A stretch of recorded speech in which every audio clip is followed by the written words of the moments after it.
You are listening to the Bright Life Podcast, all about ways to stay inspired, chase your dreams, and find more gratitude in the highs and lows of the journey.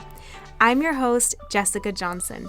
I'm a business owner, a part-time digital nomad, a self-growth junkie, a believer in other big-hearted women, and am all about sharing tips, tricks, lessons learned, and encouragement so we can all live our biggest, brightest lives. You ready? Let's do this. Hey girl, welcome to this week's episode. I am thrilled you are here as always and so excited to share this week's topic, which is just hopefully something that is another thing that can help you in life or business. I like to think of us as just getting cozy and chatting. Maybe we have some coffees and we're just sharing what helps in life or business. And here's something that I've really been thinking about lately that I feel like all of us experience in one way or another. And here's hopefully a few ideas of what's just been helping me in the hopes that it can also serve you as well. So I think whenever people set out to do something different in life or business, there's always this fear about what will others think? I know, for example, when I was leaving corporate America or preparing to, yes, I was nervous about starting the business and making ends meet and all those more business type things. But a big part of the fear was also in the background around what people would think. What would my coworkers think? What would my best friends think? What would my family think? And so many of these people loved me and were kind to me, but there's still this kind of concern, right? Of wanting to make yourself proud and not have others, think mean things or say mean things, right? I think it's just a very human fear and comes from probably a very primal instinctive place of the more accepted you feel, the less likely you are to be left behind by the tribe and eaten by a lion, right? And psychologist Martha Beck, who trained at Harvard and has been Oprah's life coach and has written amazing books, and she says it's so interesting because people portray it as if everyone is thinking this thing about them, but in reality, we always picture a few people, 3 to 5 people, when we think everyone thinks this about me, or everyone is going to think I'm doing this right or wrong.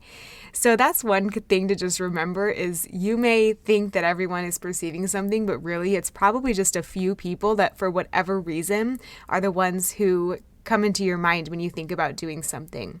So for me, and I've shared this on here, that I think this has been one of the biggest gifts and maybe even reasons for entrepreneurship in my life is continually getting through that concern about what will people think. And for so many of us, especially women, that is a huge one to navigate. And the more public facing you become, the more you put yourself out there in online business, the more you say, I don't want to follow this norm. I actually want to live my life this way. It's just the more that comes up, right? You have to be willing to kind of stand in your own truth around it.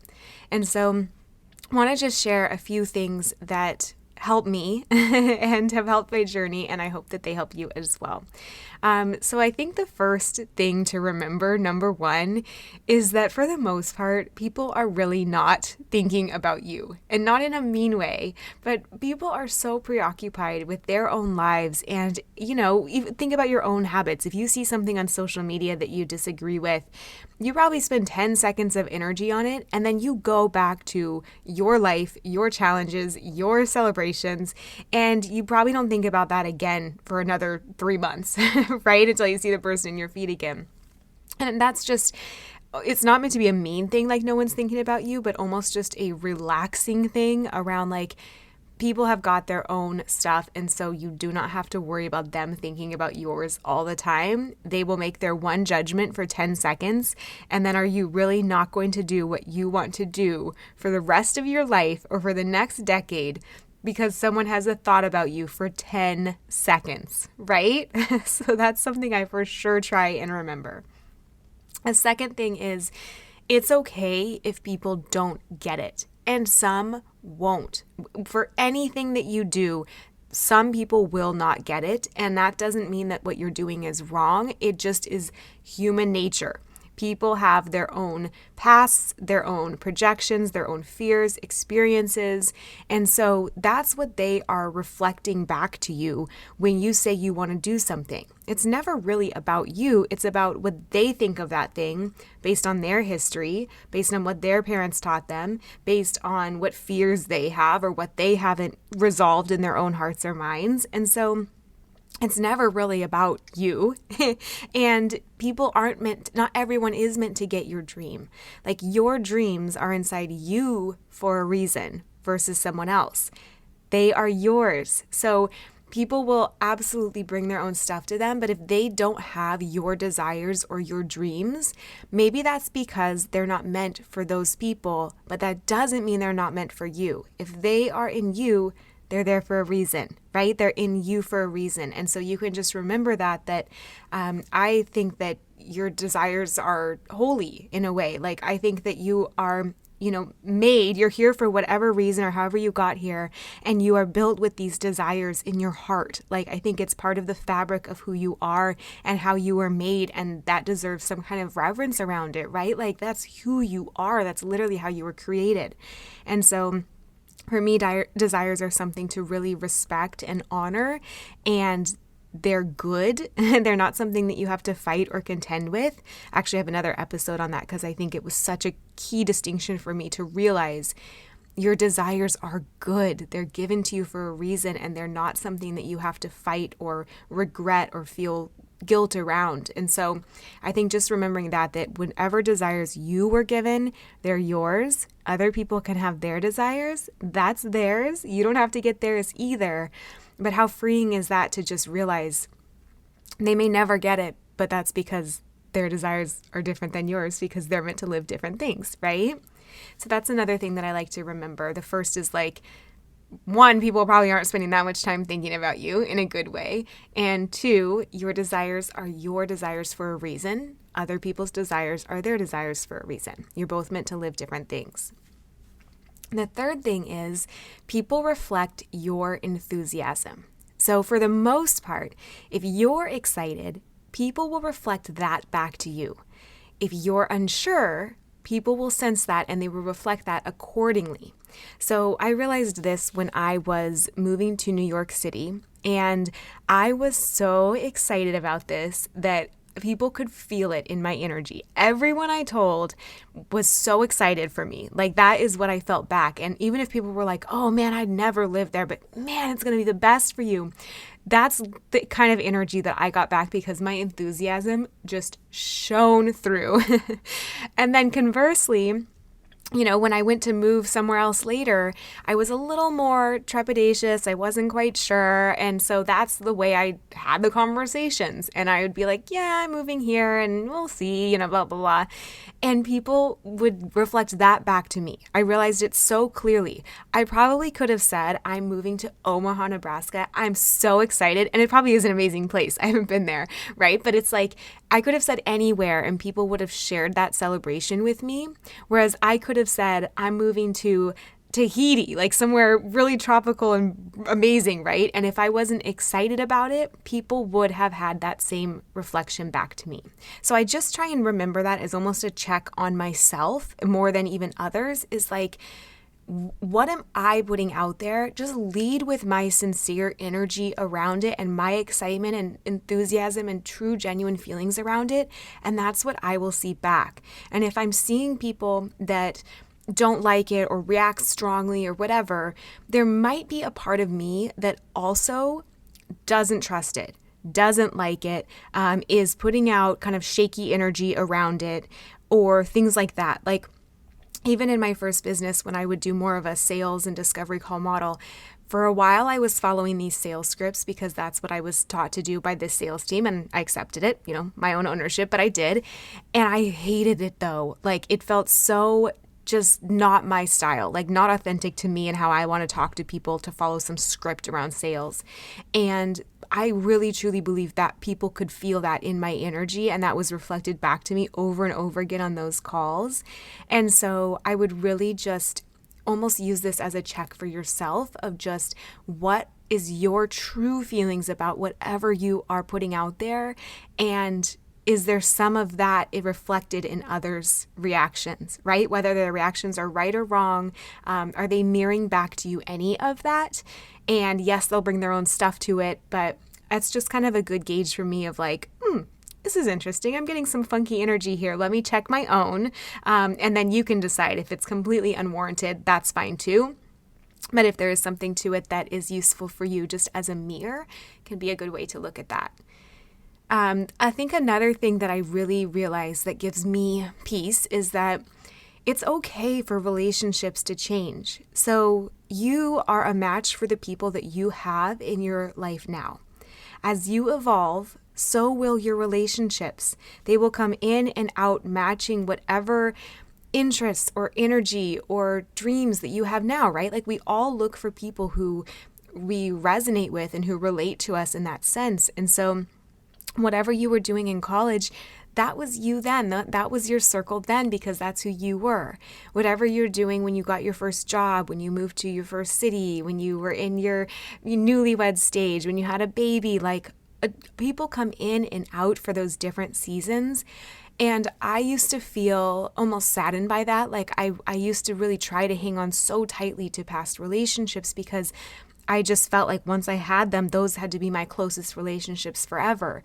But that caused me a lot of angst unnecessarily, I think, because it can be beautiful. It's like you can still have a season that's not meant to be forever, but that's still meant to be. That's still meant to be for that season. And you can have so much beauty and so much friendship and love and joy in that season. And it's okay if both people then go and find that somewhere else in the next season. So not to say that you have to like continually change your relationships or hang on to them, but just that fluidity and grace around whatever you are into now, those are the people that are going to be in your life. And that can change and grow. And that's a beautiful thing, just like the seasons changing versus that stagnation or feeling like you have to be sad because something is not what it used to be. Like, of course it's not, you know? And then the final one I would say is don't take advice from people who aren't living the life you want to live. So whenever you get a mentor from that's someone who has what you want, right? Whether it's a career, whether it's a relationship, who emulates some quality that you want in your life, and you go to them because they're the ones who've done it, and they're the ones that you want to take the wisdom morsels from because you want to live a life like them.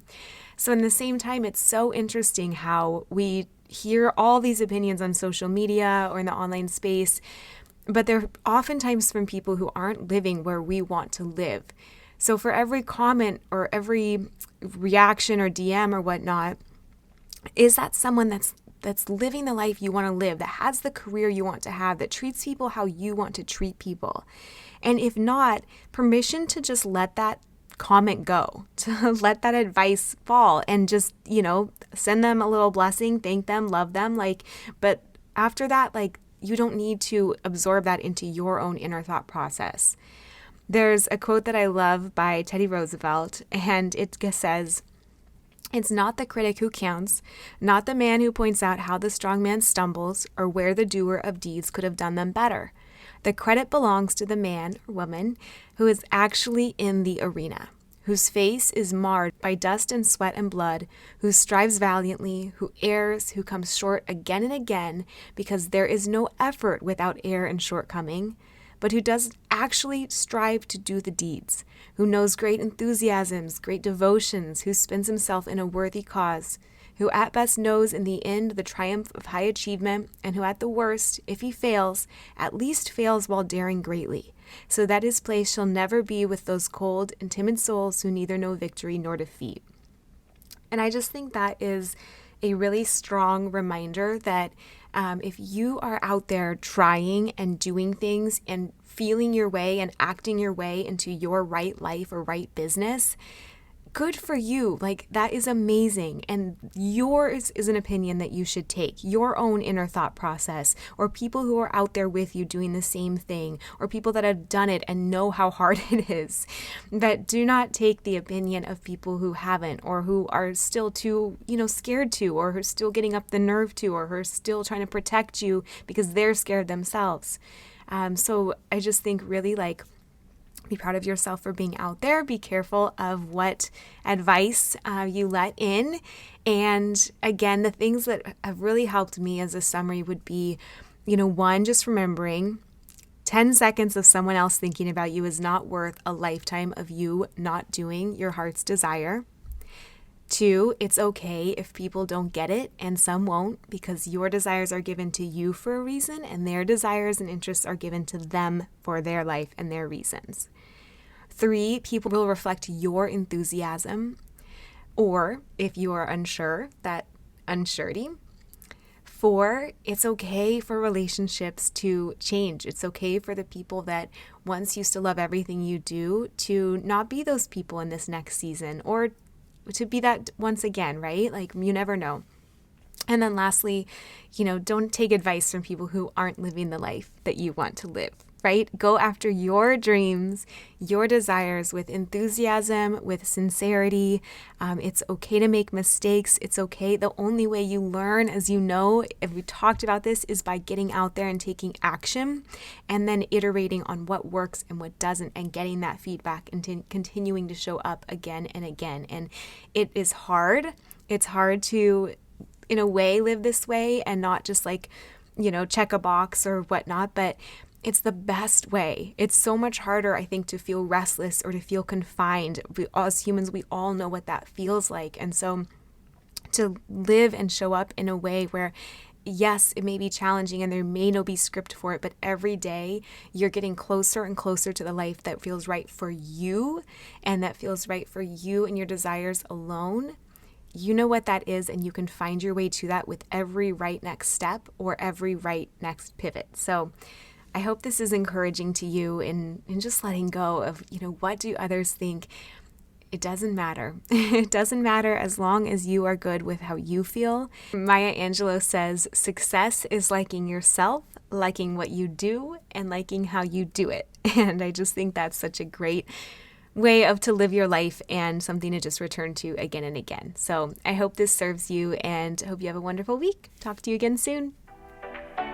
I recently created a free bonus for listeners that I'm super pumped about. It's a 7-day workbook to create your biggest, brightest life, full of exercises I use to bring my dreams to life, work through fears, and take inspired action. You can download it for free at bit.ly/podcast bonus, just as a thank you for listening. If you love this podcast, it would mean so much to me if you leave a review or share it with a friend. That helps so much with discoverability so others can find it too. Thank you so much for listening in. I'll talk to you next Thursday.